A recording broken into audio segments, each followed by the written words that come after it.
Muli, umaga. Bago po tayo mag-umpisa, isamahan niyo muna po ako sa isang maikling panalangin. O dakilang Ama na makapangyarihan sa lahat, maraming salamat sa umagang ito, Panginoon. Maraming salamat po, Diyos, sa kalakasan, sa isang umaga, Panginoon, iyong binigay. At muli, Panginoon, namin pong hinihingi ang inyong biyaya, O Diyos, sa umagang ito. Ang iyong banal na Espiritu, Panginoon, na siyang pumagitna sa aming Panginoon. Kayo, Panginoon, magbigay ng bukas na isipan, bukas na puso, Panginoon, tengang nakikinig. At gayon, Panginoon, tulungan niyo po bawat isa sa amin ng mga biyaya, Panginoon. Dalahan po inyo, Diyos, ang inyong lingkod. Dalahan po, Panginoon, na kayo po yung magsalita.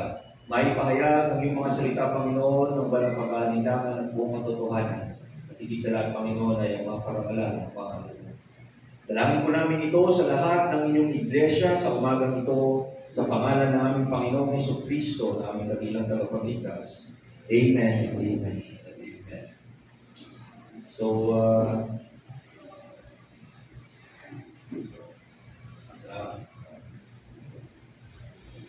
kahapon po ay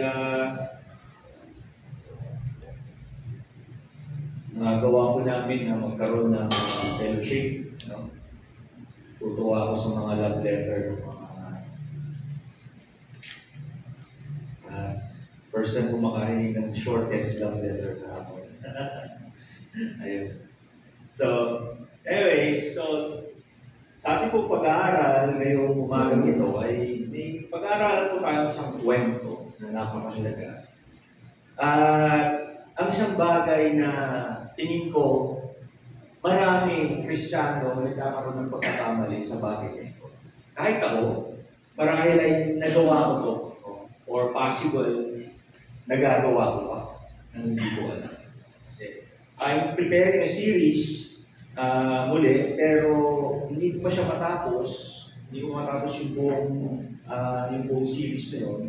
So, ito muna, transition topic tayo. Medyo na-prepare ko na ito noon pa, pero hindi ko lang siya tinuturo. So, buksan po ninyo ang inyong mga banal na kasulatan sa 1 chapter 8, verse 1 to 11. Basahin natin. So, si Jesus naman ay pumunta sa bundok ng mga Olibo. Kinabukasan, maaga pa'y nagbalik na siya sa templo.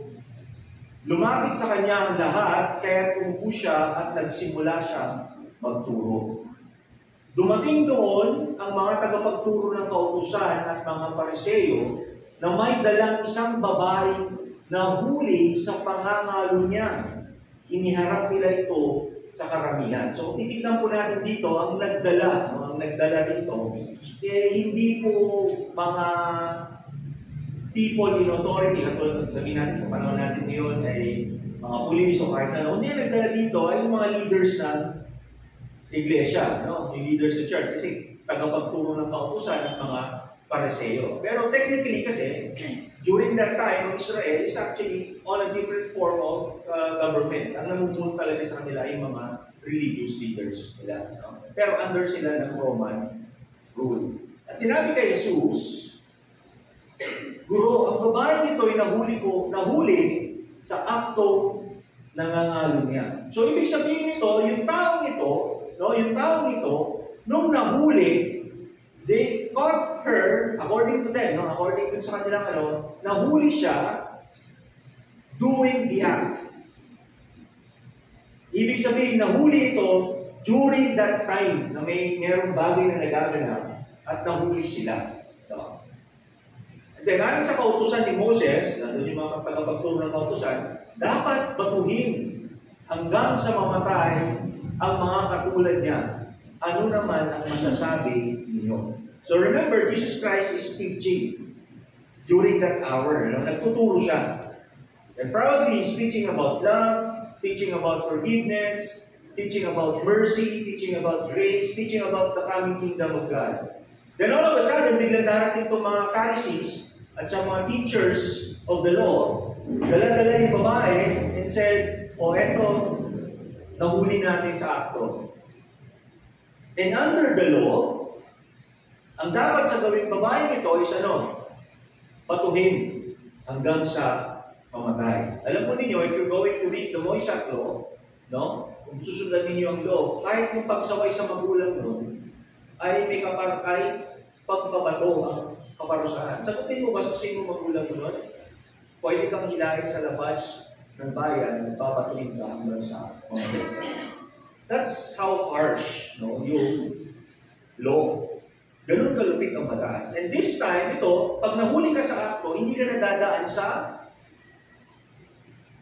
husgado. Automatically, you are judged. No, na-judge ka na automatically, at ang ipapataw na sa'yo, if it's written in black and white, doon sa law of Moses, i-execute nila yung law. Kaya kung maalala ninyo, kahit si Jesus, nung sinabi niya na siya ay nauna pa kay Abraham at sinabi ng mga tao doon ay sinasabi mo bang ikaw ay Diyos, agad-agad pumulot sila ng mga bato. Diba? Ganon din yung nangyari kay Esteban. Agad-agad pumulot sila ng mga bato. At yung mga tao ng babato dito, protected sila ng batas na yun. So, tinanong nila siya, but the main purpose of this, na ginawa nila ito, is to challenge Christ, yung understanding niya about the law. Kung ano ba yung gagawin niya doon sa sitwasyon na iyon. No? They're not there, alam na nila kung ano yung gagawin, pero hindi sila nandoon, no? To prove that they are right, but they are there to prove that Jesus is wrong. Hinahanapan nila ngayon si Jesus Christ ng butas, ng mali. Kasi kapag sinabi niya na hindi dapat batuhin, sasabihin nila, hindi ka sumusunod sa batas ni Moses. Ang batas ni Moses, isinulat niya para sa buong mga Hudyo. So ano sabi niya? Tinanong nila ito upang subukin siya at nang maiparatang sila laban sa kanya. Then, ngunit yumuko lamang si Jesus at sumulat sa lupa sa pamamagitan ng kanyang daliri. No? So nandun lang siya, looking at them, siguro in-interrupt yung pagtuturo niya, at habang in-interrupt yung pagtuturo niya, tumigil siya, listen to them, and then ang ginawa niya, yumuko lang siya and right siyang tigil siya. Parang bata lang ba na naglaro? And then, ano nangyari? Then, sabi niya, patuloy sila sa pagtatanong, kaya tumayo si Jesus. So, ibig sabihin nito, pinipressure siya. Give us an answer. No? Ayaw niya sumagot. Because basically, he knows na it's a trap.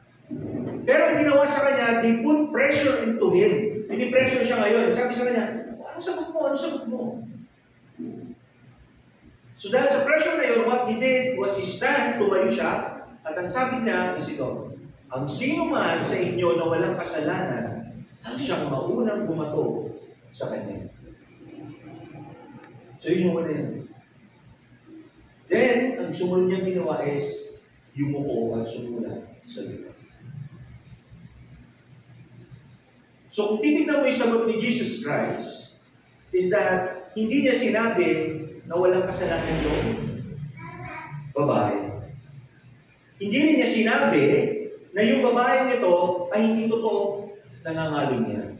Hindi rin niya dinideny na yung isinulat ni Moses na batas sa mga Israel ay pwede nilang gawin. Hindi niya sinabi, huwag niyang gawin. Hindi niya sinabi yun. Dahil isang bagay nilagay ng kondisyon. Kung sino man sa inyo ang walang kasalanan, siya yung mauna bumato. Tapos, yumuko siya muli at sumulat sa lupa. Nang marinig nila iyon, sila ay isa-isa umalis. Simula sa pinakamatanda, iniwan nila ang babaeng nakatayo sa harap ni Jesus. Tumayo si Jesus at tinanong ang babae, nasaan sila? Wala na ba humahatol sa iyo? So, ito babae, wala na po, Ginoo. Sinabi ni Jesus, hindi rin kita hahatulan, umuwi ka na, at mula ngayon, ay huwag ka nang gumawa ng kasalanan. So, this is a very common story. No? Most likely, sa tagal na natin na pumupunta sa church, kung Bible reader kayo, you might have passed it on, o basahan ninyo nito na maraming beses. No? O kung dumadalo kayo sa mga kabataan, dumadalo kayo sa mga Sunday schools or sa mga TVBS, kung minsan natatalakay itong mga kwentong ito. But what does it mean? Bakit isimulat yung bagay nito? No? Sometimes, ginagamit natin ito na to stay. No? Kung titignan natin, yung babae is guilty. Right? You cannot deny yung pagiging guilty niya. Kasi nahuli siya sa akto. No? And you cannot deny yung justice na hinihingi ng mga taong nakahuli. Because it's a disgrace, no? It's a disgrace doon sa kanilang law. Hindi lamang yun, it's against the will of the Lord. So, pag-aaralan po natin today is ito. The Christian duty towards those who sin. No?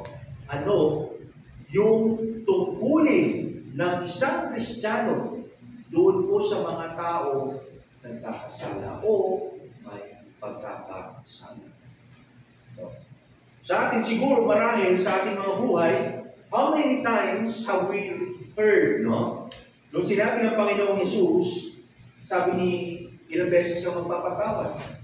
Ang sabi ni Pedro, 7 beses po. Tama ba? Kung mali ako, i-correct na ako. 7 beses po. And then sabi ni Jesus Christ, no. It should be 70 times 7. It's an infinite number. Parang sinasabi niya, if we are going to do it by math, that's 490 times. And then there's another rule pumapasok doon. Ano yung rule na yun? Sabi niya, bago lumubog yung araw, dapat nakapagpatawad ka. Before you make your evening prayers, dapat nakapagpatawad ka. Noon po, ang araw ay hindi binibilang sa alas 12. Ang binibilang ang araw noon, pag sikat ng araw at paglubog ng araw, yun ay isang araw. Kaya kung makikita natin, when Jesus Christ died, the counting is 3 o'clock. Kung bibilangin natin on a 24-hour basis sa panahon natin ngayon, sa measurement natin ngayon, it's not a 3 hours. Hindi siya 3 araw na namatay. But then the counting of days before is kapag lumubog yung araw, isang araw na yun. Pag sikat ng araw, isang araw na yun. So, titignan natin, during that time, no, sinasabi natin ng Panginoon, what is our duty, we as Christians, towards those who sin against us? Ano yung dapat natin gawin na tayo mga Kristiyano sa mga nagkakasala sa atin? At marahil sa atin, sa buhay natin, maraming pagkakataon na nagkakaroon ng pagkakamali ang bawat isa at nagagawa, nasasaktan tayo. Di ba? No? Pag masyadong sensitibo, madaling mapigot o madaling magtampo. Pag mahaba yung pisi, medyo matagal-tagal naman bago magtampo. No? Meron naman yung iba talagang pinag-iipit balikan na lang. So, on this study, ito po yung unahin natin. The Christian duty towards those who sin. Bakit siya? Yan yung topic ko kasi related siya doon sa magiging series ko kung susunod hanggang sa katapusan natin. So, the Christian duty towards those who sin. So, sino na po dito ang nakagawa ng isang bagay sa kanyang kapwa? So, sa kanyang kapwa. Na kung saan, number 1, ay naging dahilan para masira yung relasyon nila. Sino na? Wala pa naman. Very good. Mabait na niyo. Ang mabait ninyo. No? But there are times, no, na kung minsan, sino naman dito, yung hindi sila yung nakagawa, pero may kapwa sila na nakagawa sa kanila para masira yung kanilang relasyon. Ayun.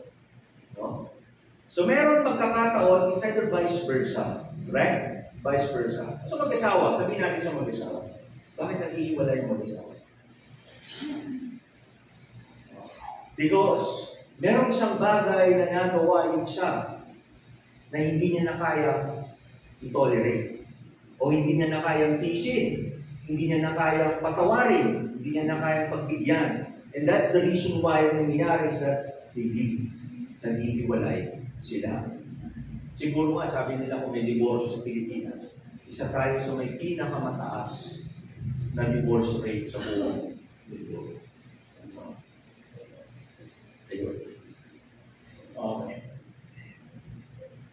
Basahin natin yung Galatians chapter 6, verse 1 to 5. So kung babalikan natin yung topic natin, the Christian duty towards those who sin. At ito po, nakasulat sa Galatians chapter 6, verse 1 to 5. Sabi niya mga kapatid, kung may makagawa ng kasalanan, Galatia was written for the Christians. No? Naka-address yung Galatia sa mga Kristiyano sa iglesia, ay sa mga Kristiyano sa Galatia. And then sabi niya, mga kapatid, kung may makagawa ng kasalanan, kayo, take note kayo mga pinapatnubayan ng Espiritu ang magtuwid sa Kanya. So hindi lang basta-basta kung sino. The one that has to give the correction is the one that is guided by the Spirit of God. Sabi niya doon, kayo, hindi na mag-iisa to, marami, kayo na pinapatnubayan ng Espiritu ang magtuwid sa Kanya. Gawin ninyong iyon, ito yung instruction, mahinahon, mag-ingat din kayo, baka naman kayo ang matukso. So, titignan mo doon, there is a direction to correct those that being led by the Spirit, pero ipinag-iingat din sila. We will go deeper on that. No? And then, sabi niya, verse 2, magtulungan kayo sa pagdadala ng pasanin ng bawat isa, sa gayong paraan ay matutupad ninyo ang utos ni Kristo. Every once, magbuhatan tayo ng burden.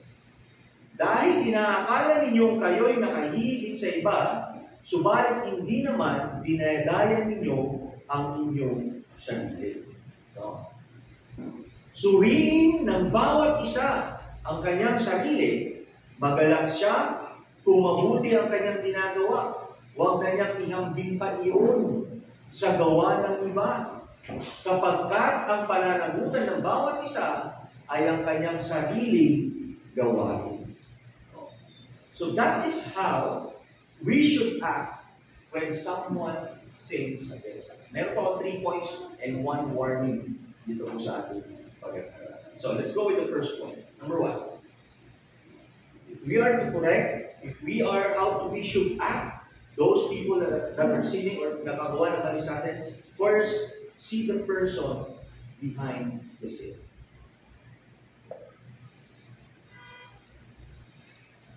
See the person behind the sin. Most of the time, ang tao, ang una nakikita niya, is not about sino yung tao yun. But rather, ang una niya tinitignan is kung ano yung nagawa niya mali. Nakasyado, nakaharang yung mali. Rather dun sa tao. Why? Point number 1 dito sa sin does not erase a person's value. Ang kasalanan po, pag nagkamali tayo, meron nakagawa ng pagkakamali sa atin, ay hindi naman po tayo, hindi na bumababa yung ating kahalagahan sa harapan ng Diyos. In Romans 5:8, ang sabi niya, ngunit ipinadama ng Diyos ang kanyang pag-ibig sa atin nang mamatay si Kristo para sa atin noong tayo makasalanan pa. We are all sinners. Lahat tayo ay makasalanan. Walang tao matuwid sa harapan ng Diyos, kaya kailangan natin si Kristo. No? Kailangan natin si Jesus. So we can be justified. No? We can be redeemed because of Christ. Walang katwiran na kikilalanin ng ating Diyos maliban yung katwiran ng ating Panginoong Jesus. Kaya sabi niya doon, maalala niyo binasa natin doon kanina, sa Galatia, sabi niya, walang sino man ang dapat mag-isip na siya'y nakakataas kahit kanino man pagkat siya'y ginagaya niya ang kanyang sarili. Why? Because we are all in equal footing before God. Walang mas mataas. We are all equal before the Lord. At dahil magkakaparehas tayo tinitignan ng Panginoon, pare-parehas din niya tayo tinitignan because we were saved once and for all. Nung dumating si Jesus, iniligtas niya yung buong sangkatauhan ng buong nilikha. Kaya sabi dito ni Apostol Pablo sa Roma, ipinadama ng Diyos yung pag-ibig niya Dahil namatay si Kristo para sa atin noong tayo po ay mga makasalanan. That's why a sin does not erase a person's value. Hindi po nawawala. Yung napakahalaga sa laki ng pag-ibig ng Diyos, kahit anong makasalanan, sinong makasalanan ay matatawarin at itatanggalin. Yung paano niya pinapahalagahan, yung isang tao na nagtutuwid, at dun sa isang tao na hindi ka nakakilala at nabubuhay sa kasalanan, parehas po yung kanyang pagtingin. Bakit? Dahil sa isang kaligtasan na inalay ng Diyos sa lahat, sa buong sangkatauhan. Sabi po niya dito, the worst sinner you know is still someone Christ thought was worth dying for. Yung nakikita natin, na tama sasabihin natin, wala nang pag-asa ng tao to. Wala nang mararating ng tao, sigurado na to. Sometimes, kung tinitignan mo doon, I assure you, baka magiging mas holier pa siya sa'yo. Baka mas magiging faithful pa siya sa'yo. Baka mas magiging matatag, mas may paninindigan pa siya sa'yo. Baka pag dumating yung tunay na pagsubok, baka ikaw pa yung unang bumigay.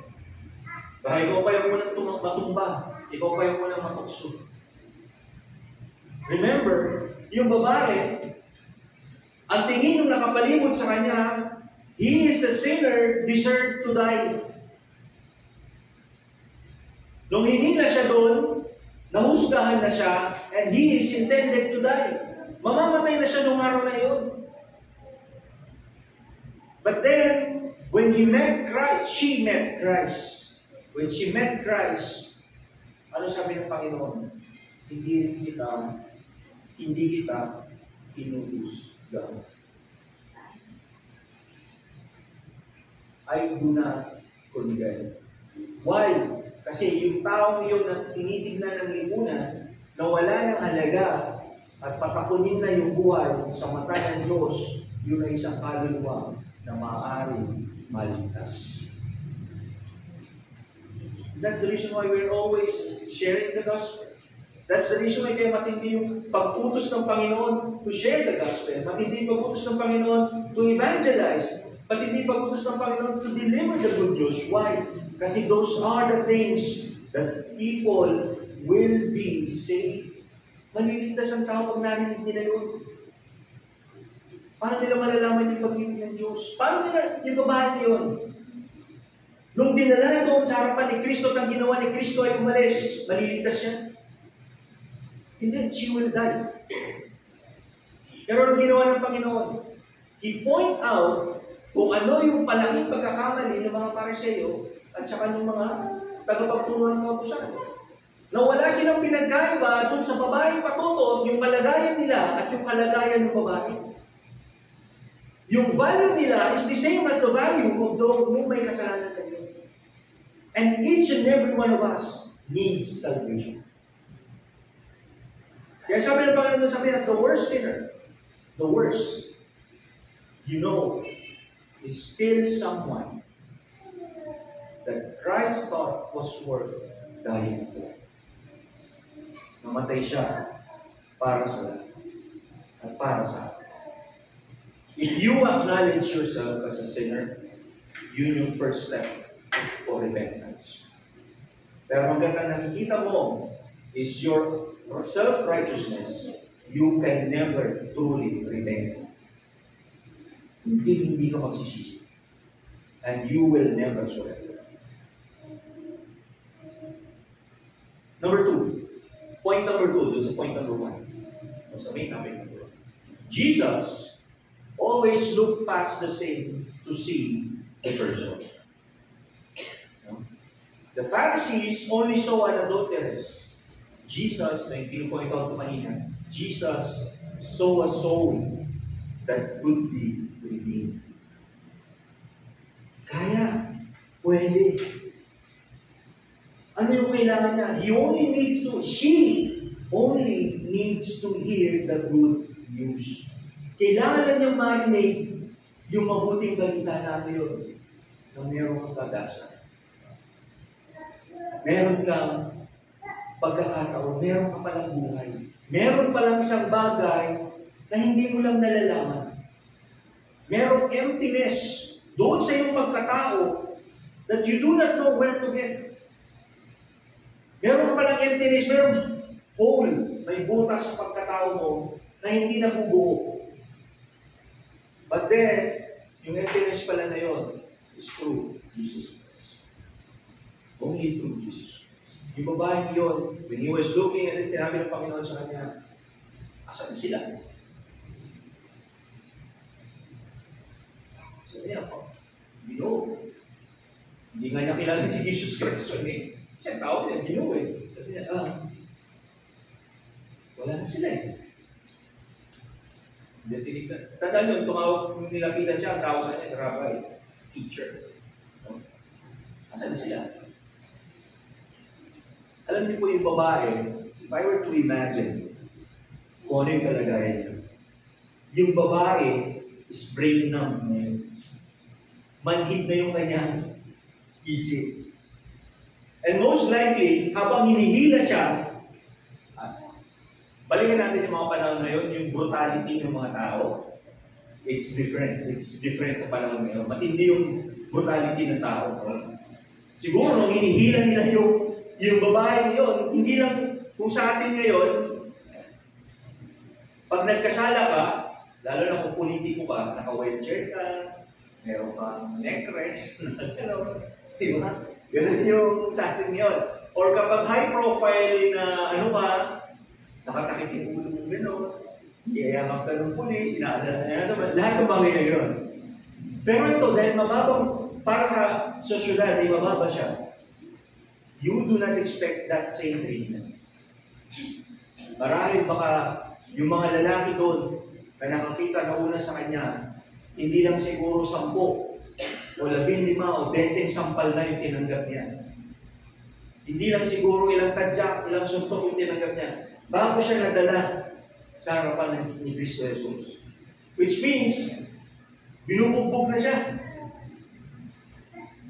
Dahil sa kasalanan, hindi nila nakita hindi na siya nakikita bilang tao. Nakikita na lang siya as someone to be executed. Kaya when Christ saw him, at sinabi sa kanyang kasalanan, ang nakita ni Jesus Christ doon is not the same, but rather that person. Alam po ninyo, nung merong nangaral sa inyo, when someone reached out sa inyo at nag-share ng gospel, share the good news, share the gospel, no? Yung tao yun, hindi tinitignan yung kasalanan.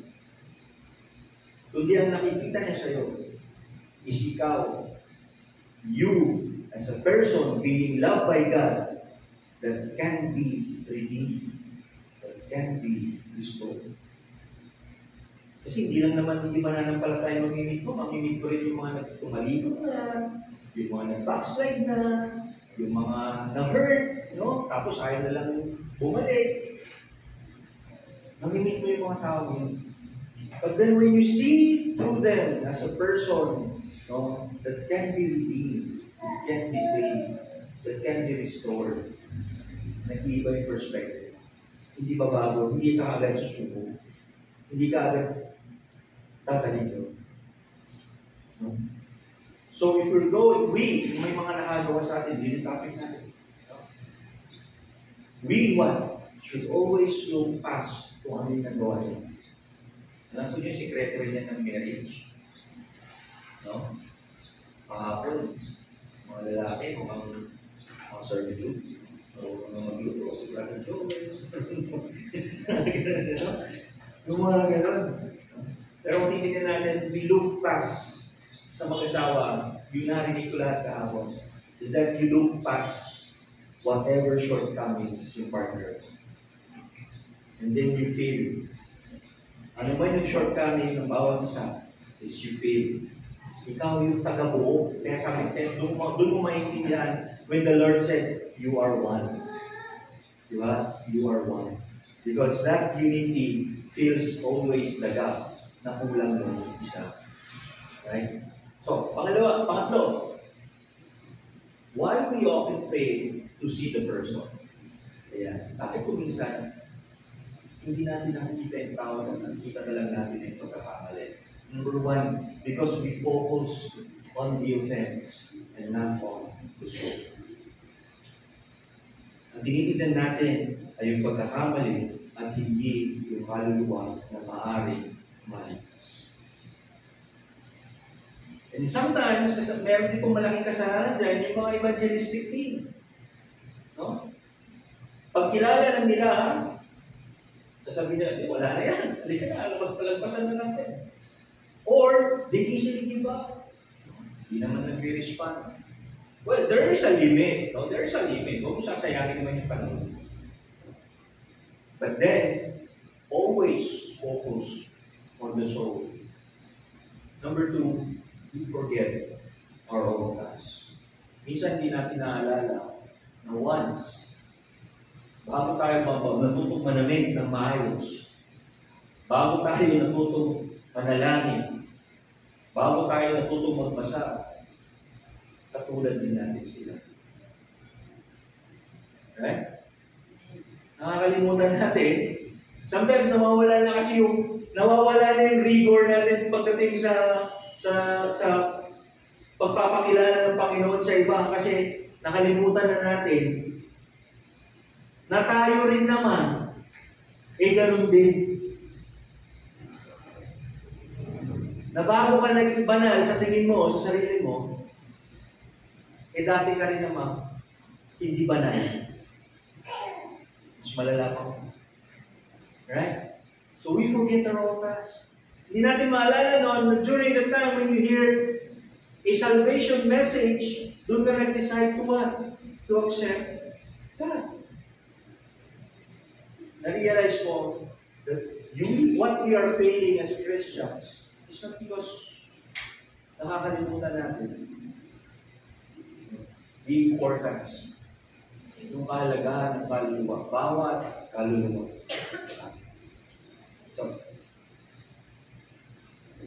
sabi niya sa Titus chapter 3, verse 3 to 5, noong una, tayo'y mga hangal, hindi masunurin, naliligaw, at naging alipin ng makamundong damdamin. Tayo yan.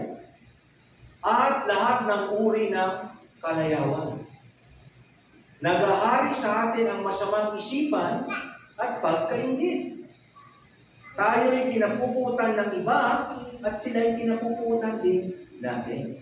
That basically, yung three na yan, basically describes a person.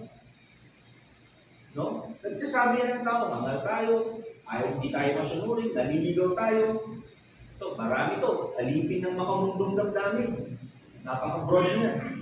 At lahat ng uri ng kalayawan. Ibig sabihin, sarili lang natin yung ating iniisip. Nagahari yung mga masamang isipin, mainggitin. Kung galit sila sa'yo, galit ka rin sa kanila. Kung galit yung kaibigan mo sa kanya, galit ka na rin doon kahit wala naman sa kanya. Ganun yung nangyayari. Ano? Magkakaaway-away na kayo doon kahit hindi mo naman, bakit galit sa kanya? Galit kasi friend ka rin. Sa opisina, common yan. Sa opisina, common yan. Sa office, common na common yan. Kahit wala namang kilala, magalit na. Hindi ka na. Ano sabi ng Panginoon? Ngunit, ito yan, the transformation, nang mahayag sa atin. So you see, yun yung dati mong kalagayan. But then, nung mahayag, yung kabutihan, ano yung kabutihan ng Diyos? Redeeming us. The cross. No? Yung dugo. At pag-ibig ng Diyos na ating tagapagligtas, ililigtas niya tayo. Hindi dahil sa ating mabubuting gawa, kundi dahil sa Kanyang habag sa atin. So you see, the point, nung nakita ng Panginoon yung babae, nung nakita niya yung babae, what He sees there, nung nakita niya yung babae, yung nakita niya doon, is not the sin, but rather the person. Yung mercy, yung grace, yung love na i-demonstrate ng Diyos lang. Kaya sabi niya, nung narinig natin Yung mabuting balita, sabi niya, tayo ay ipinanganak ng muli sa pamamagitan ng tubig at tayo rin ay binago ng Espiritu Santo. So that's a clear cut. No? It's a clear cut. Na kung saan, yung kalagayan natin ng Panginoon, pag tinignan niya tayo, hindi niya nakikita yung mga nagawa mo. And nakikita niya sa iyo, teka, this is someone na pwedeng maligtas. And then papikit ko nga itong aking sumang gagawa kung dalawa. Then all of a sudden, accidentally may mamimit yung tao. And it's your duty to share. So mag-share ka ngayon. At kung narinig niya yung share ngayon, narinig niya yung mabuting balita na yun, the love of God, then he can make a choice, she can make a choice, he can make a decision, he can make a decision. Na no. To accept the Lord, repent, and be saved. Then, sabi po niya dito, point number 2. Phrase number. If we only see sin, we will condemn. But if we see the person, we will restore. Kung puro mali ang nakikita mo, hindi ka gagawa ng paraan para manumbalik doon. Ang gagawin mo lang is you will always point out the mistake, the error. Kaya sa mga kamag-anak kapag nagkikong-kikong din, diba? Nag-aaway yan palagi sa lupa. Kinabukasan, nasa barangay. Diba? Kasi, they always see yung nagawang mali. Kahit nanong mali pa sila. No? But if we see the person, nakikita namin kung sino yung tamang ko, and I see the goodness in this person, and dito ako parang, he made a mistake. Yes, nakagawa siya ng mali. Pero it does not reflect yung totoong personality ng tao. There is someone, somewhere down there, na pwede kong kunin to restore or to bring him to Christ para mag-change. Nakagawa sa akin ng mali ng tao. But it's not an effort to point out always there. You live pass by it. When you are growing as a Christian, lahat tayo, pag dumalago na tayo bilang Kristiyano, we tend to forget most of the errors na nagagawa sa atin. Di ba? Ewan ko sa iba. So that's my take. Wala kang error, nakakalimutan ko na eh. And sometimes, pag may hingi ng sorry, ano na ulit yung ginawa mo? Hindi ko na maalala eh. Yung tao yung tumanim sa kanya yung mali. Pero sa akin, I forgot it. Nalimutan ko na. Mamaya, mag-aaral natin bakit. Point number 2. When someone make a mistake, as a Christian, respond with gentleness and not harshness. I-differentiate kami harshness. Galatians chapter 6 verse 1. Mga kapatid, kung may makagawa ng kasalanan, kayo na pinapatubay ng Espiritu magtuwid sa Kanya, gawin ninyo yun na mahinahon. Mahinahon daw. Paano ba yung tinatawag na mahinahon?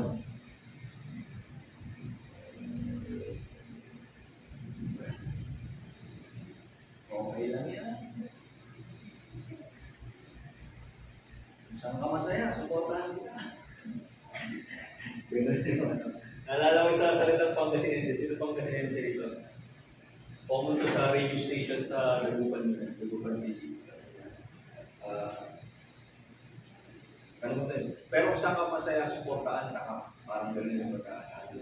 Pero pag tinanong mo, kung saan ka masaya, supportahan ka. Sa Biblia. Okay. Okay. Sabi niya, ng mahina. So let's define what's mahina. Gentleness is not weakness. Okay? Gentleness, being gentle is not weakness. Gentleness, on Christian value, means strength under control. Tatlong point yan. Number 1, it's not a weakness because it's not being soft. Hindi pagiging malambot. Pag nakita mo, walang spine, walang, alam mo yung parang, or there's unwillingness to confront. Wala siyang capacity to Parang sasabihin lang niya sa sarili, self-preservation. Sasabihin na lang niya, uy, di ba nakagawa sila nakita ko si Allen. Ang ginagawa ni Allen. Kasama ng chicks, di ba may girlfriend yun? Sasabihin ko yun ni Judah kay Genesis. Genesis, ising ka na. Genesis, sabi ka. Kaya dito, sabi na, ito si ano? Umano. Tignan natin pa kayo. Okay.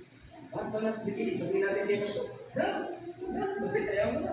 Ako umalis sa church, wala nang tutugtog. Wala sa church, wala nang tutugtog. It's not gentleness. Gentleness, sabi niya, it's not being soft or spineless. Pag tinawag natin spineless, walang backbone. Walang kakayang tumayo, walang paninindigan. Or unwilling to confront.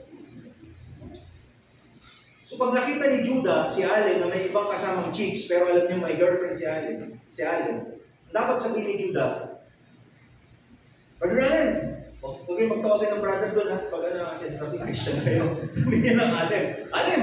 Kuya Allen! Sabi, bakit? May kapatid ba yan? Hindi gano'n. Hindi mo sasabihin na gano'n, may kapatid ba yan? Hindi sasabihin, Brother Allen, di ba? Nakita ko yung girlfriend mo. Hindi mo na kagad. Sino yung masama hindi? You confront him. Sabi mo, Allen, pero on a nice way. Remember, di ba? Gentleness, but no harshness. Brotherly love. The intention is to correct and to point the error. Diba? Not to, hindi para ipahiyag. So sabi number 2, sabi niya, gentleness is not a weakness because it should not be a compromise. Hindi ka magpo-kompromiso.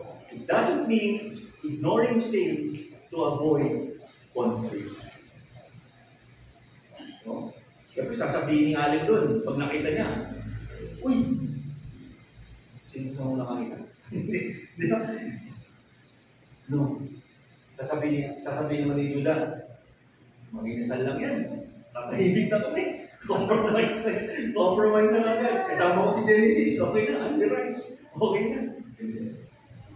When we are to do something, sabi nga, when we are gentle, it doesn't mean na hindi mo i-confront.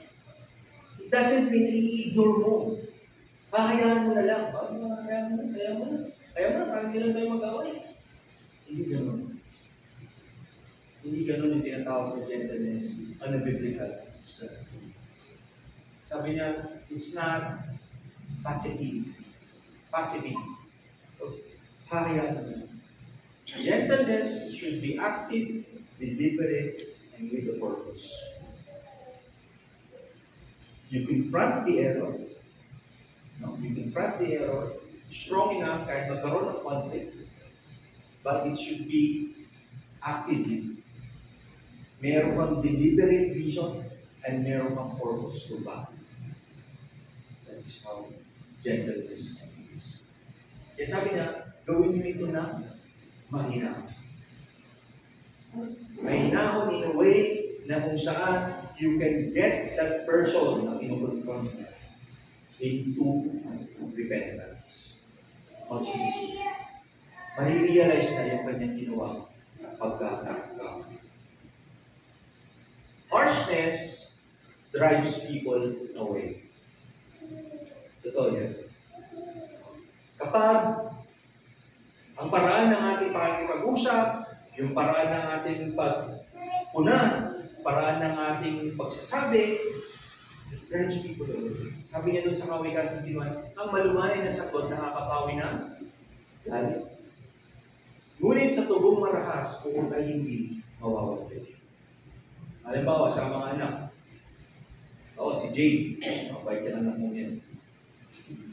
Sabi mo gano'n, anak, pakikuha mo nga yung kape ko doon. Tapos ang sagot niya ganito, ano? Paano nakuha ng kape? Tumama ba? Lilipad yung kaldero doon. Lilipad yung kaldero. O ano yung makulog ko lilipad doon, siyempre. Nagkakaroon ng flying saucer. Ano ito ako sa'yo? Alien yun. Yung malumanay na sagot. Pero ano ba sagot ng Indian? Sige, hindi na sabi naman ako, anak, diploma ako pa kayo. Basta dali. Walang manginit na tubig. Pakainin ko na. May magiging reaction ka ba? Wala, di ba? Wala magiging reaction. No? Halimbawa sa mag-isawa, sabi ni Pastor Royal, tawagin niyo, Pastor? Yung mga pangalan niyo lang ba? Ha? Honey. Hindi ko natanong yung kahapon na. Ba't yung natanong yung kahapon? Ano yung mga tamagan? Halimbawa, sabi ni Pastor Royal, Honey, paabot naman dyan yung martilyo. Eh, isang sister na, kita mo ginagawa? Wala ka bang bakit? Wala ka bang bakit? Pero, bumaba. Matutuwa ba? Di ba? Hindi. Pero kapag ang sagot ng asawa, Honey, paabot naman yung martilyo. Ang sagot ni sister na, Honey, asan? Diba? So it's different. Diba sa atin, sa communication, kung nag-aaral kayo about communication, you can have the right words, pero kung mali yung delivery, it gives a different message. Right? Pagsalitain mo yung dalawang speaker with two different tones, two different way of delivery, two different way, pero isa, yung nilalaman mo sinasabi mo, it delivers two different messages. Kaya, sa atin, di naman Kristiyano, when we are confronted, not with harshness, but rather, yung malumanay na pag-sasalita. We're not condemning anyone. Kasi no one can condemn you. Only Christ, pagdating sa judgment na, that those people will be condemned. Hanggang buhay sila, they can never be condemned. Kasi meron pag-asa. Christ is always seeing them bilang masama. Sabi ko niya dito, restoration begins when we approach with the heart of a decision, not the hammer of a judge. Kung ano po kayo, purpose is big. When you see someone na nagkamali sa iyo or nakagawa ng pagkakamali sa iyo, and you want that relationship to be restored, lumapit ka sa kanya with the purpose of what? Healing. The purpose ng isang doktor is to heal. Right? Hindi ka naman pumunta doon sa doktor para makipag-chismisan, di ba? Nandun ka with the purpose. At yung purpose ng doktor na pumunta ka doon is because meron ka sakit. At ang gusto gawin ng doktor nung niresitahan ka niya is ikaw ay bumalik. Maging masaya. Bumalik yung dating iksi, yung lahat ng bagay na maayos sa iyo. That's why we as Christians, kapag lalapit tayo sa mga bagay na ang purpose dapat natin doon is not to point out anymore kung ano yung mali niya. But rather nandun tayo to heal that relation, to build that connection, and be restored. Pero kung nandun tayo, coming in there to judge. Okay, ito kasi example, bigyan ko kayo example. Ito maraming Kristiyano gumagawa nito. Sabi ni Pastor, kailangan makatawad ko siya bago ilubog yung araw. 6:58 na. Ay, 5:58 na, lulubog na ng 2 minutes. Punta ko na. Pumunta na siya. So pagpunta niya, sabi niya, opo. Siyempre, yung isa, pag-silip niya doon sa kortina, hindi ginagawa na tao ito dito. Hindi na ako yung ito. Lalabas siya gano'n. So paglabas niya, pagbukas niya, medyo pagabog pa. Di ba? Oh, bakit? So nakita niyo yun, di ba? From the onset, yung nasaktan, matigas yung loob niya. Right? Kasi siya yung nasaktan eh. Correct? Galit siya. Pero ikaw, sabi nga niya, ikaw na pinapatubayan ba yung Espiritu, you should go there with all gentleness. So nilapit ka ngayon. Makangiti ka. Makangiti ka. Habang kumakapag. Uy, sis. pasensya na. This is good, right? Kasi sinalubong mo ng kabaitan o kabutihan yung pagharap niya sa'yo ng pangit. Right? Sabi mo, sis, pasensya na. Kasi nagawa ko to, ganito, ganyan. Nakalimot ako, ganito, ganyan. Di okay na, di ba? Kumbaga, na-acknowledge mo ng mali. Nagkamali ka. Pero ito kasi, merong pahabol palagi. Ito yung pahabol. Kasi naman, kung hindi mo kasi ginawa, hindi sana ako nag-gano'n. Mahilig mo yun. Ano? When we come and to restore, sabi natin, we should always, there should be the reason na kailangan natin gagawin is to heal that dimension. Hindi na natin ihusga na meron siyang ginawa. Yes, let's acknowledge it. Meron din siyang part na ginawa doon. That's why you end up doing that decision or doing that act. But we should never point out. Kasi pumalik ka doon, meron kang dala pagiging doktor, pero may dala ka rin pagiging husgado. So when you go there and then you said, sis, I'm sorry. Ano na, let's forget it. Huwag natin, let's move on. Alam niyo kung anong nangyayari sasabihin sa'yo? Sige. Kasi naman, sisikaw eh. Ganyan na. Tapos wala kapitan. O, di ba? Tapos na.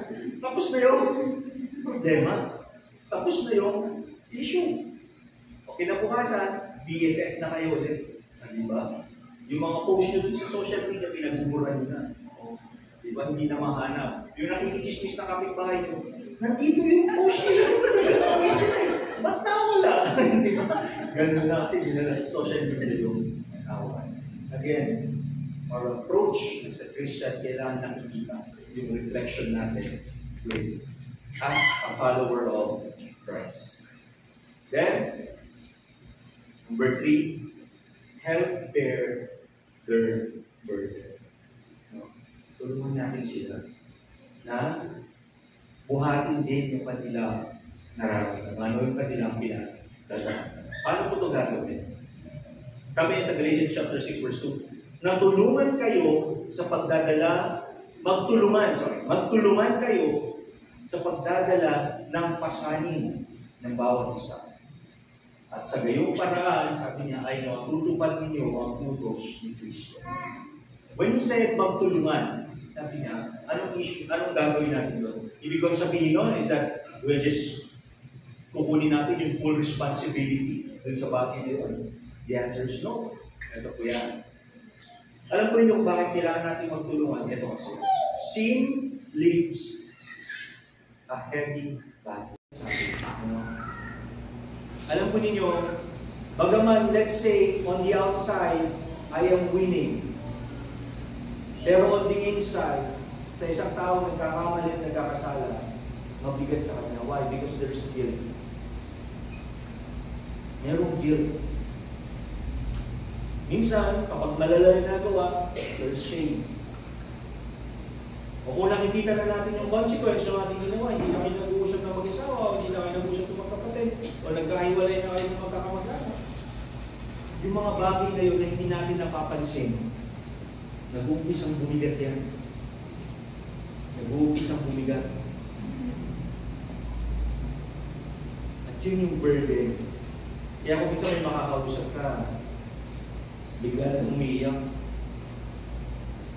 No? Hindi yan naman pinag-uusapan yung problema niya. Pero sama, bigla siyang luluha. Bakit? Kasi meron pala siyang isang bagay na dinadala. Yung dinadala na yun, ay buwan ng masalamat. Nagawa siya pagkakamali. Pero siya nararanasan. Pero hindi niya kaya magpakulang. Sabi niya dito, bearing burdens means practical help. There's prayer, there's encouragement, accountability, especially listening without judgment. No? Ito kasi problema ng maraming Kristiyano ngayon. No? Hindi pa natatapos yung kwento, nahusgahan na. Hindi tapos yung kwento, nahusgahan na eh. Or, Hindi pa matapos yung kwento na i-post na sa social media. Uy, mga maray, meron ako this space. Nakapag-chat na agad sa mga group chats. No? When we say we bear burdens, it means we offer practical help. Tulad po ng sinabi ni Santiago, yung example niya yung pananampalataya na walang gawa ay makaya. One of the examples na nilagay niya doon is that sa gitna ba ng gabi, at may lumapit sa iyong kapatid mo na kumakato at humihingi ng tinapay dahil gutom. Tapos, meron ka rin ng tinapay na nag-iisa. Malaki naman, sabihin natin monay. Monay. No? Pangkapi mo yun kinabukasan. No?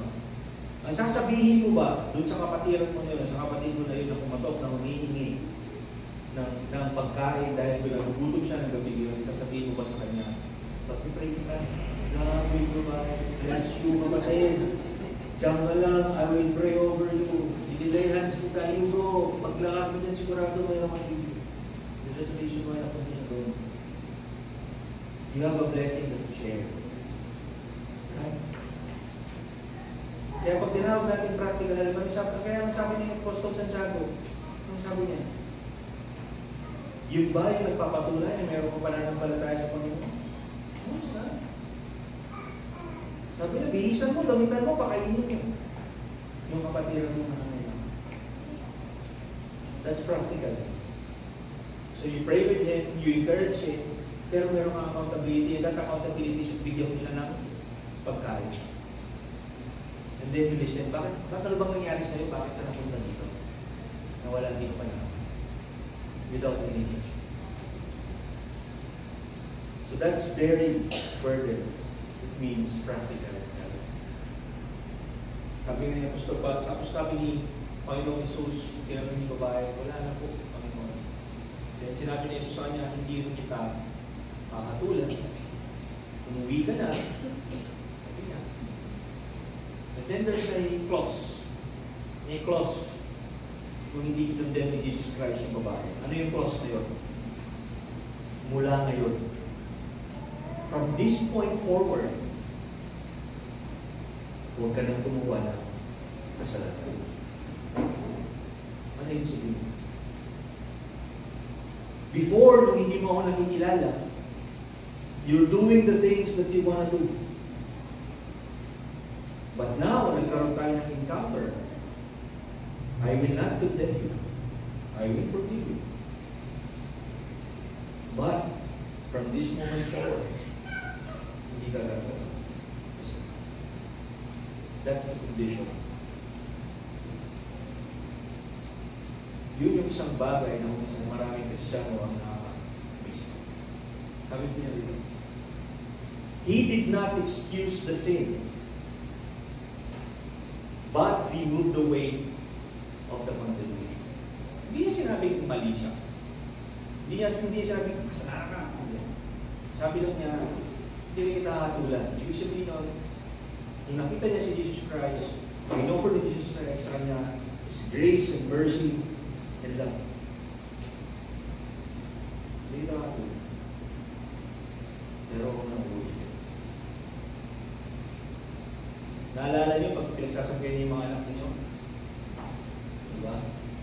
Pagkatapos mabali ng 10 hanger, sasabihin sa kanila, huwag mo nang ulitin ha! Bali mo 10 hanger. Wala na lang yun. Batay na lang kung pagkawaluan mo. Talagang sasabihin niyo mo. What I meant is, kahit tayong mga magulang, if nakagawa ng pagkakamali yung ating mga anak, and we correct them, what we are expecting is after the correction, is matututo na sila. At hindi na nila uulitin yung gagawin nila. Nagagawin nila yun. Knowing for a fact na pwede sila maparusahan muli ng mas malala. I remember yung mga sinabi ko, sinabi pag-ipusan mo, hindi gumagawa. Diba? Sasabihin ko sa kanya, ito anak ha, ito muna, palo sa kamay.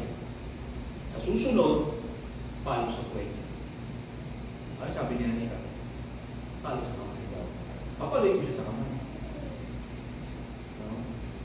Pero ang thinking ko doon is that since sinabi ko na sa kanya na yung kanyang gagawin susunod na pagkakamali will have a greater consequence. Ang ina-expect ko sa kanya is to make a decision na hindi niya nagagawin yung ginawa niya. So I did not excuse yung ginawa ng aking anak. Hindi, I did not excuse kasi. Hindi ko i-excuse kasi kasalanan yun, mali. Pero inalis ko sa kanya na hindi na dapat mangyari yung bagay kasi hindi naman kita, hindi mawawala yung value mo bilang anak ko sa ginawa mali. Anak pala. Yan, sabi ko niya nito, you don't restore a fallen believer by pointing fingers, but you restore them by lending. Yeah. No? You restore them by lending. Halimbawa, naalala ko yan, pinaka-kain ka. Yung ako sa motor doon, magkatabi, bahay pa kami ni Alin doon. Then biglang may kumatok. Gabi-gabi, siguro 12 o'clock. Sabi niya, Pastor, nalubog yung bahay namin dito. Mabot daw sa bubog. Yung pastor, kilala ko. Pero yung kasama niya, isang pamilya ay hindi. No? And then, sabi niya, Pastor, ano eh, wala kami. Sabi ko, pasok kayo dito sa loob. Naglawas kami ng mga comforters, pinatulog daw siya doon. And then, morning, gumising sa ako, nagluto na. Alam niyo, sabi ng babae, sabi niya, alam niyo, anak ko, Christian po pala kayo. Hindi pa ako pastor mo. Christian po pala kayo. Ano yun, anak ko, pumapunta niyo sa church. Sabi niya, pero nakakatuwa ko na kaya pala mo sa spiritual. I don't know what happened to that. Parang nangyari sa kanya. But kung nakita niya that the gospel is preached through your act, nagkaroon siya ng vision eh. Kristyano pala itong pwede ko pala siya. E paano kung bumatok doon basang-basa sa ulan? Pwede po ba kami makasilo? Nag-pray ko na makahanap ka ng masisiluman. At sana bumaba na yung baka na makauwi ka lang sa bahay ko. Ang mangyayari doon? Wala na. Diba? So you see, you always lend a hand. Kung ano yung kaya mo. No? Kung ano yung kaya mo. Now, I go with the warning. This is the warning. Kapag nagre-restore tayo. Guard yourself by restoring others. Bakit? Sabi niya, number 1, temptation has a subtle tool. Ano po ibig sabihin? The sin that you are helping someone escape from might also appeal to your own flesh. Katulad nung nangyari kay Allen, kay Judah at kay Genesis. Nakita ni Judah na may extra girlfriend si Allen. Na-witness ni Genesis. Ngayon, sabi nila kay Allen, hindi na Allen ang tawag nila sa kanya. Ano na? Idol! Idol! Galing mo pala sa chicks. No? Galing ang galing ni. Okay, sabi mo, okay mong tatawag brother, ha? Makahalat ang mga Christian tayo. Galing pala ni Kuya Allen. Ano? You see, sometimes, yung mga bagay na iyon, nakikita natin, sometimes yun yung mga deepest desires. At ginagamit yun ng kalaban. That deep desire, ilalagay ka niya into a confrontation na merong nagaganap na gano'n. And then you as a good Christian, lalapit ka ngayon to make the proper approach. Pero habang napapansin mo, habang nagkwento siya, habang nag-ano ka, baliktad pala, ikaw yung nagdadala. At bago ka umalis doon, ikaw na yung mas lalong kumukulo yung damdamin. Nagawin yung bagay. Then you have big struggle na ngayon. Matindi na ngayon yung paglalaban doon sa loob mo. Matindi na yung paglalaban ng Espiritu ng laman at saka ng Espiritu ng Diyos. It's why you have to be very careful. Bakit? 1 Corinthians chapter 10, verse 12. Kaya mag-ingat ang sino mang nag-aakala siya'y nakatayo at baka siya matiso. So, sa example natin kanina, si Allen, dalawang girlfriend. Si Judah, at si Genesis, nagkita sila, nahuli na nila, diba? Dahil nahuli si Allen, kinonfront nila siya. So si Allen ngayon, Dahil na-confront siya, sabi niya, di ba magsisisi na ako? Naisip niya, magsisisi ako. Hihiwalayan ko na itong girlfriend ko na isa. So, hiniwalayan niya. Diba? So, ngayon naman, nakita na magkasama si Allen at saka si, ano yung mga na? Si Dwayne. Magkasama naman si Dwayne. Nakita naman niya si Judah. No? Nung nakita niya si Judah, una niya nakita dito sa Santa Lucia, may kasama. Uy, Allen, girlfriend ko. Okay, isang girlfriend, di ba? Eh, nagkita sila sa Robinson sa Junction.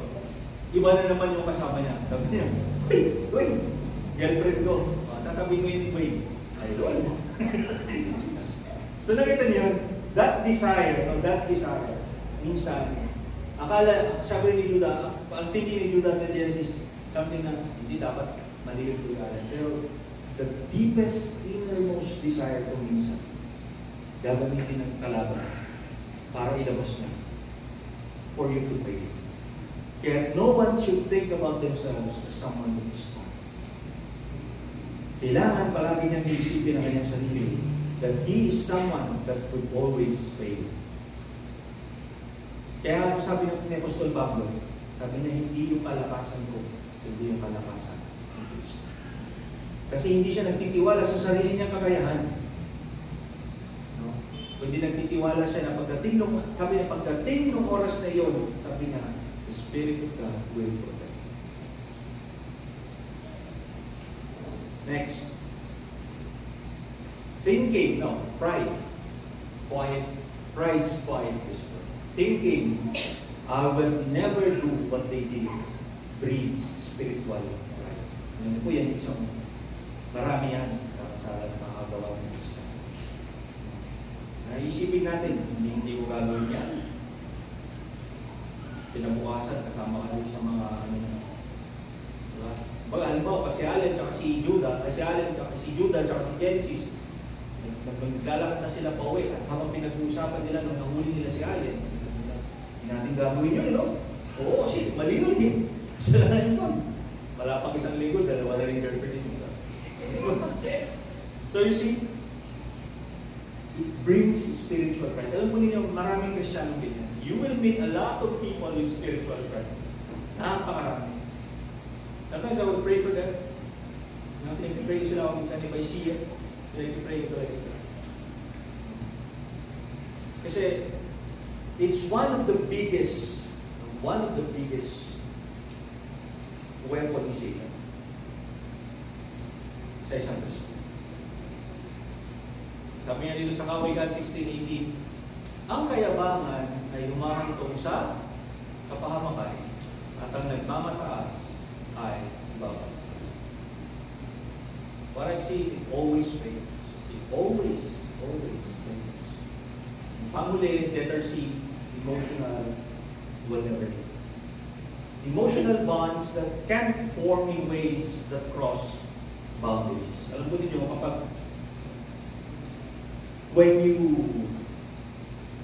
try to restore, o meron kang isang Kristiyano na gusto mo balik, so will again, i-restore mo yung tao yun, or just mend yung relationship nyo, yung mga mag-anak nyo. One of the biggest errors ng marami is that they are always too emotional. So, alam nyo, yun yung isang bagay na tutunan ko through the years. You must, kapag you are talking to someone, or you are coaching anyone, or you are teaching anyone, huwag kang magkakaroon ng attachment emotion. Emotion brings sin. Nalala ko isang pastor, real life to. Kakilala namin to eh. Nakasama ko siya dati. Itong pastor na to, may isang pamilya, may anak, maganda yung trabaho ng asawa niya. Full-time pastor siya. Then meron siyang sinolwing. When you study, of course, that's normal, right? May nakilala siya, nag-solving siya.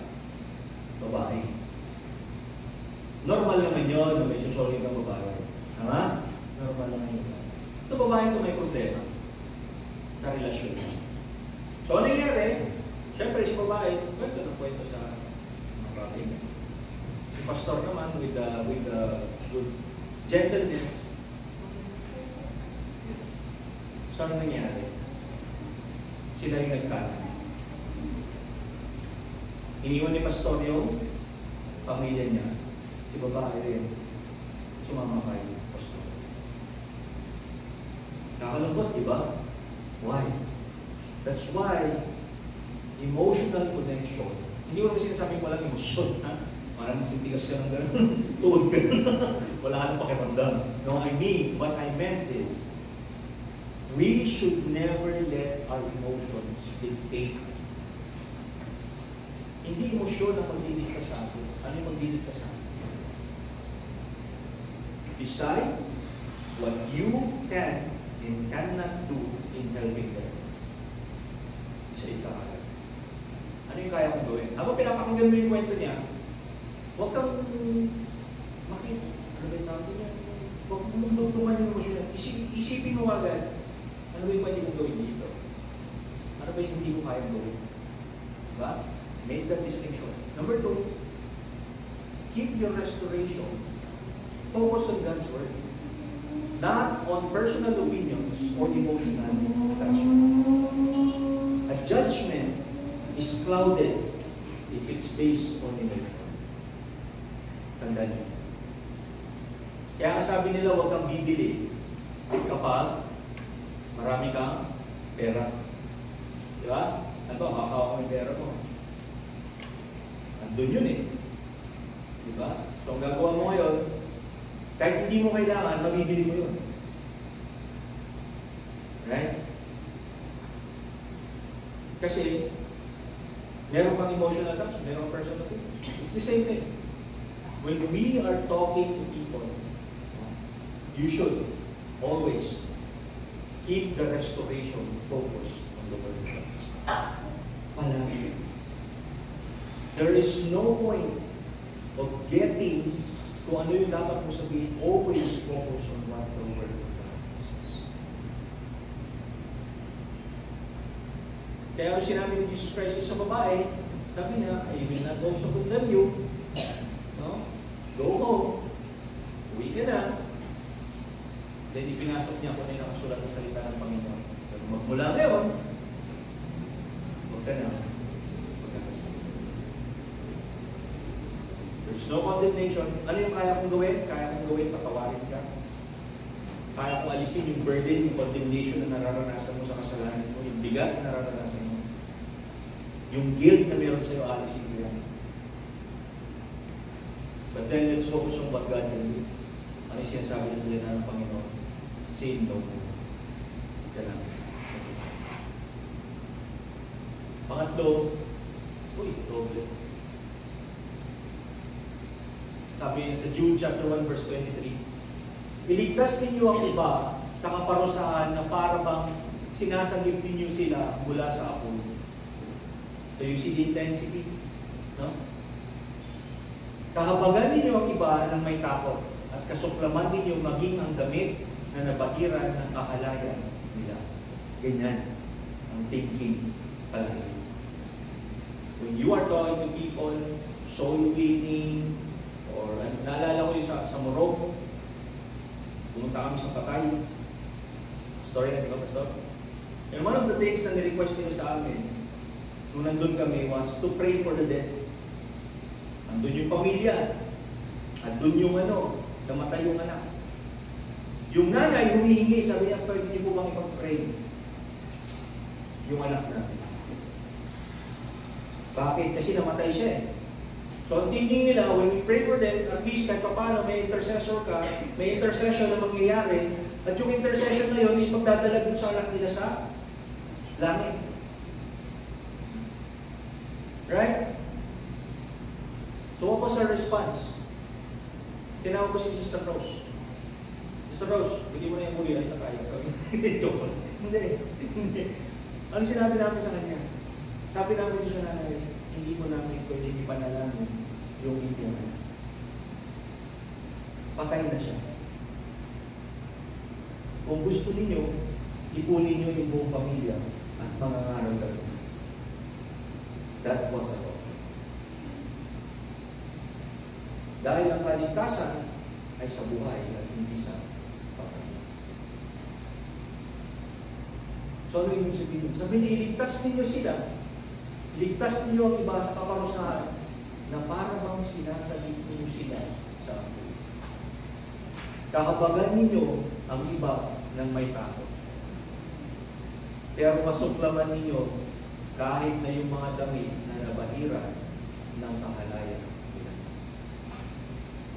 What we're trying to do there is to correct, ituwid yung notion na yun sa kanila. Nang sa ganoon, yung marinig nila ay yung katotohanan, hindi yung bagay na gusto lang nila marinig o makita. Ano talaga? But kailangan mo maging direct. Because you're serving the Lord. Letter C, rescue without risking any biblical principle.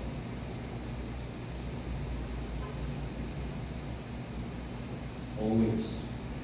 Hindi ka compromising. It should always be based on the Word of God at wala kang prinsipyo na binibitawan.